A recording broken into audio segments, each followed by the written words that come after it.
Bismillahirrahmanirrahim. Today our topic is special relativity number 1, that is the lecture number 39. First of all, we discuss what is special relativity.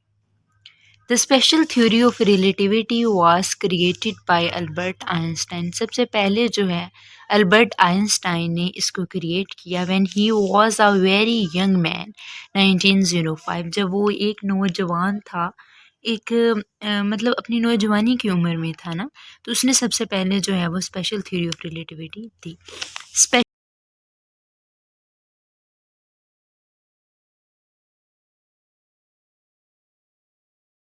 Special theory of special relativity was a big revolution in understanding nature of the space and time. अब nature में space और time को, space यानी बुलंदी को, या जो fourth coordinate या थर्ड तो होता है ना, एक्स वाई जी एक्सिस जिसे कहते हैं स्पेस, उसको मालूम करने के लिए और वक़्त को मालूम करने के लिए एक बड़ा जो है ना वो उसने अमल अदा किया इसमें ना। Special relativity was a big revolution, मतलब कि एक बड़ा इनकलाब था in understanding the nature of space, space को और टाइम को समझने के लिए। ठीक है, उसके बाद पॉइंट नंबर 2 पे आते हैं, relativity deals with the time and space. हमें पता है कि रिलेटिविटी डील करती है टाइम एंड स्पेस के साथ। So time we measure time by looking at some phenomena that repeat itself. अब हम टाइम को जो है वो कैसे मालूम करते हैं, हम मेजर करते हैं डिफरेंट फिनोमेनास को जो अपने आप को बार बार रिपीट करते हैं। That repetition is called the time period. For example, your heartbeat, हमारी हार्ट बीट एक दूसरे को रिपीट कर रही है, एक से बाद दूसरी, दूसरी से बाद तीसरी। पेंडुलम आगे पीछे जो हरकत करता है। आई वाइब्रेटिंग क्वार्ट्ज क्रिस्टल। अब क्वार्ट्ज क्रिस्टल में जो क्रिस्टल में क्वार्ट्ज एक होती है चीज़, उसको कहता है कि उनकी मूवमेंट की वजह से हम क्या मालूम करते हैं, इन चीज़ों को फाइंड आउट करते हैं। उसके बाद पॉइंट नंबर बी है, that is the distance. We know the difference short and long. हम डिफरेंस जो है ना शॉर्ट एंड लॉन्ग का जानते हैं कि शॉर्ट कितना होता है और लॉन्ग कितना होता है। ठीक है, बट लेकिन टू डू आ मेजरमेंट, लेकिन हम इनको मेजर नहीं कर सकते, हम इस चीज़ को नहीं स्पेसिफाई कर सकते कि मेजरमेंट कैसे करेंगे। ठीक है, we first should agree to what is the unit of length. हमें सबसे पहले इस बात पे एग्री होना पड़ेगा, मुनसर होना पड़ेगा कि what is the unit of the length, length का क्या यूनिट है, तभी हम shortage distance between 2 points that is called the distance. ठीक है, तो जो 2 पॉइंट्स के दरमियान लेंथ होती है ना, उसी को तो हम डिस्टेंस कहते हैं। उसके बाद पॉइंट नंबर 3 पे आते हैं, that is Newton had believe that, Newton को इस बात पे यकीन था कि दैट के there was one single time for entire universe. दुनिया में, यूनिवर्स में एक दफ़ा ज़रूर जो है ना, एक दफ़ा ज़रूर ये अमल जो है स्पेशल थ्योरी ऑफ रिलेटिविटी हुआ होगा। Einstein shock the world. Einstein ने दुनिया को हैरान कर दिया डेट के time and space are not absolute quantity. अब आइंस्टाइन ने दुनिया को हैरान कर दिया इस चीज़ से कि टाइम एंड स्पेस जो है वो एब्सोल्यूट क्वांटिटीज़ नहीं है। पहले ये समझा जाता था कि ये एब्सोल्यूट क्वांटिटी है, लेकिन उसने जो है वो इस बात को क्लियर किया कि ये एब्सोल्यूट क्वांटिटीज़ नहीं है। उसके बाद पॉइंट नंबर 4 पे आते हैं। अब हम प्रैक्टिकली की तरफ जा रहे हैं, अब हम कैलकुलेशन की तरफ जा रहे हैं। ठीक है, जो उसके थीम्स थे वो हमने डिस्कस कर लिए हैं। An event is something happen that some point in space at some time.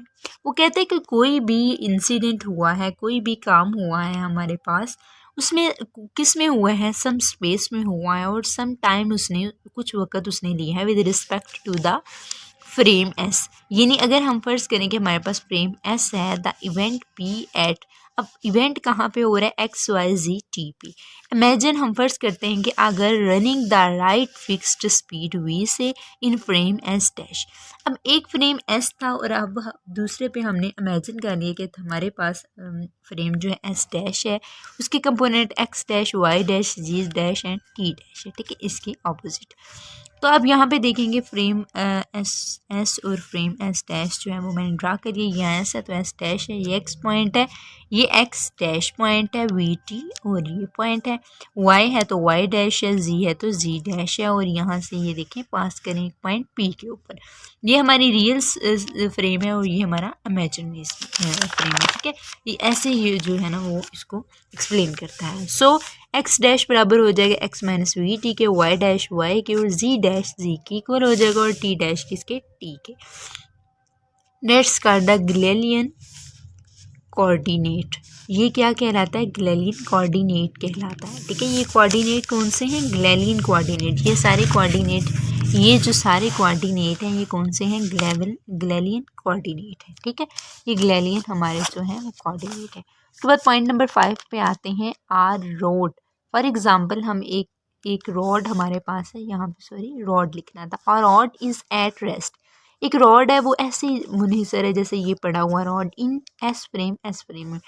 The length is S frame. अब लेंथ एस फ्रेम की क्या है, x b minus x a की, और एस डैश फ्रेम की x b dash minus x a dash होगी, इसके opposite, ठीक है। X b minus x a minus v t b minus T A. तो x b dash minus x a dash equal होगा x b minus x a की, यानी दोनों क्या हो जाएंगे, एक दूसरे के इक्वल हो जाएंगे, ठीक हो गया। उसके बाद पॉइंट नंबर 6 पे आते हैं, let us Galilean transformation of coordinate implies for transformation of velocities.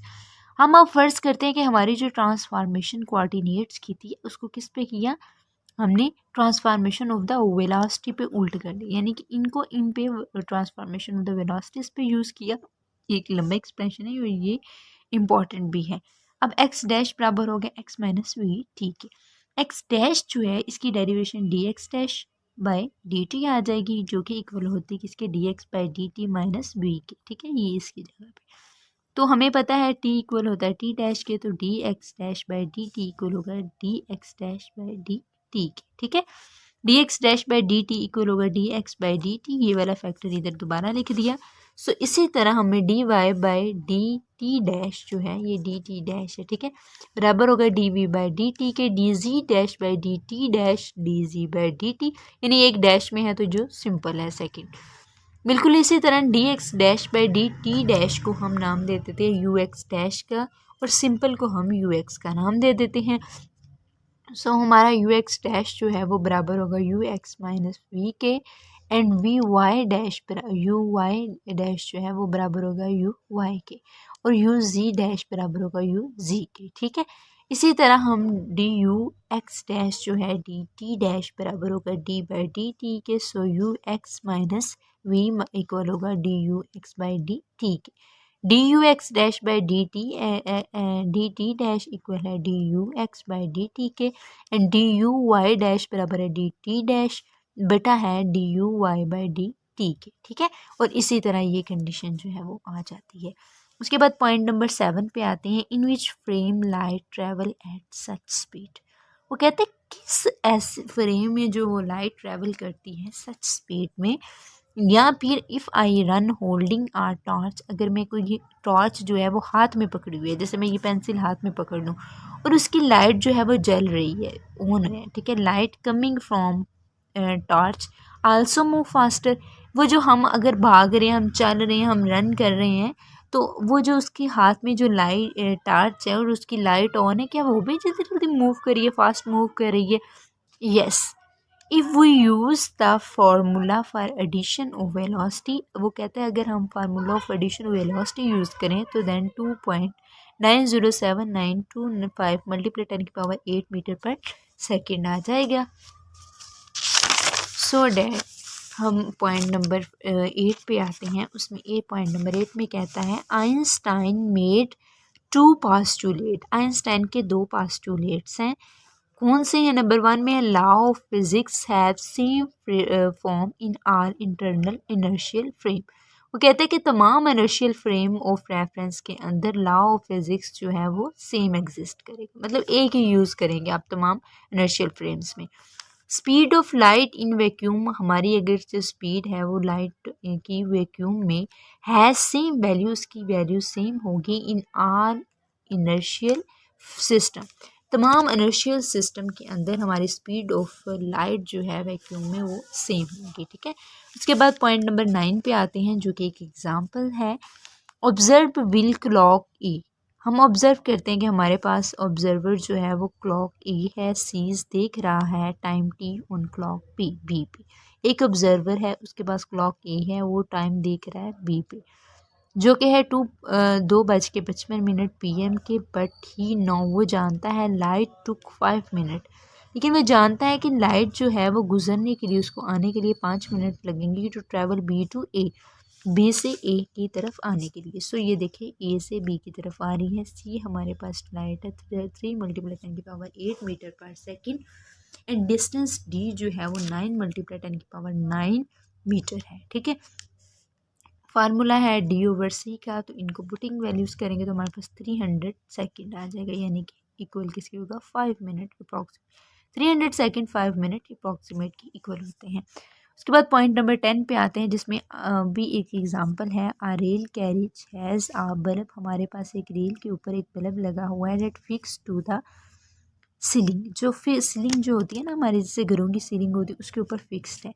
The bulb suddenly flashed, अचानक से हमारा बल्ब जो है वो जल जाता है, एंड लाइट रीचेस फ्लोर, और जो रोशनी है वो हमारे कहाँ पे पहुँच जाती है, हमारी छत पे पहुँच जाती है। सो डेल टी डैश जो है इक्वल होगा H/c के, ये इसके इक्वल होता है, और डेल टी बराबर D/c, जो कि H² plus V del T का होल स्क्वायर बाय C के इक्वल होगा। सो C डेल टी का होल स्क्वायर इक्वल होगा H² plus V del T का स्क्वायर के। डेल टी इक्वल हो जाएगा 1/1 माइनस V² बाय C² के, और H/c इक्वल है R डेल टी का डैश, ठीक है, ये इसके इक्वल होगा। उसके बाद पॉइंट नंबर 11 पे आते हैं, जिसमें the muon is an unstable particle. Muon जो है वो एक अनस्टेबल, जो स्टेबल हालत में नहीं है, जो अपनी ख़ास जो उसकी एक स्टेबल रुकने वाली हालत है उसमें नहीं है। इफ़ एट रेस्ट, अगर वो रेस्ट की हालत में इट डिके, तो वो फोर्थ हो जाएगा, मर जाएगा, डिके ख़त्म हो जाएगा, डेथ हो जाएगी इन जस्ट 10-18 सेकेंड, 10-18 सेकेंड के अंदर। If travel at 3/5 the speed 20%, तो हमारी स्पीड जो होगी 20%, 25% हो जाएगी। लोंगर आर बराबर है 1 माइनस 3/5 का होल स्क्वायर, 2 इक्वल है 5/4 के, तो वैल्यू अप्रॉक्सीमेटली 0.3 मतलब 4×9 सी इक्वल आ जाएगी, ठीक है, ये वी की वैल्यू आ जाएगी। उसके बाद पॉइंट नंबर 12 पे आते हैं, जिसमें वो कहता है कंसीडर, फर्ज करें, यहाँ पे भी एग्जांपल ले रहा है। Consider a moving railway carriage, हमारे पास एक चलता हुआ रेलवे कैरिज है, यानी रेलवे बॉक्स है, विद आ बल्ब, जिसका बल्ब है at one end that flashes, एक साइड पे लगा हुआ है जो कि फ्लैश करता है। डेल टी डैश इक्वल है 2x del x dash by c के, डेल टी वन इक्वल होगा del x plus v del T one c के, ठीक है, और डेल टी टू इक्वल होगा del x minus v del T two by c के, ठीक है, ये आ जाएगी इसकी कैलकुलेशन। उसके बाद फर्दर कैलकुलेशन देखते हैं, तो डेल टी डैश बराबर होगा del T one plus del T two के, और इनकी वैल्यूज पुट की तो हमारे पास फाइनल वैल्यू ये आ गई। डेल टी डैश बराबर होता है क्योंकि इसके, तो डेल टी डैश को इसके साथ मल्टीप्लाई कर देंगे, ठीक है। सो फाइनल हमारे पास 2 del X by C 1 minus V² by C² आ जाएगी, और डेल एक्स डैश इक्वल हो जाएगा 1 की अप्रोक्सीमेटली वैल्यू याद करेंगे।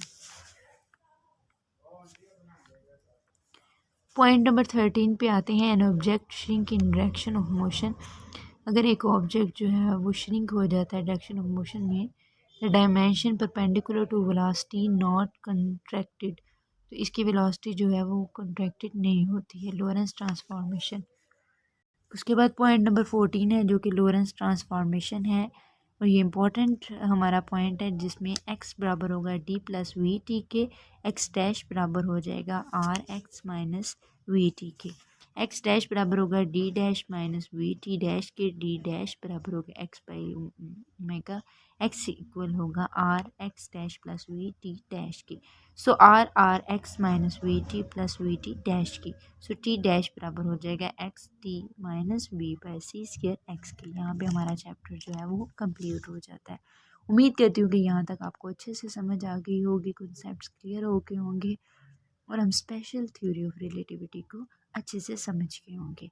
यहाँ तक आप अच्छे से तैयार करें, अच्छे से समझें, अपना भी ख्याल रखें और अपने प्यारों का भी ख्याल रखें। मिलते हैं नेक्स्ट वीडियो के साथ, तब तक के लिए अपना ख्याल रखें। अल्लाह हाफिज़।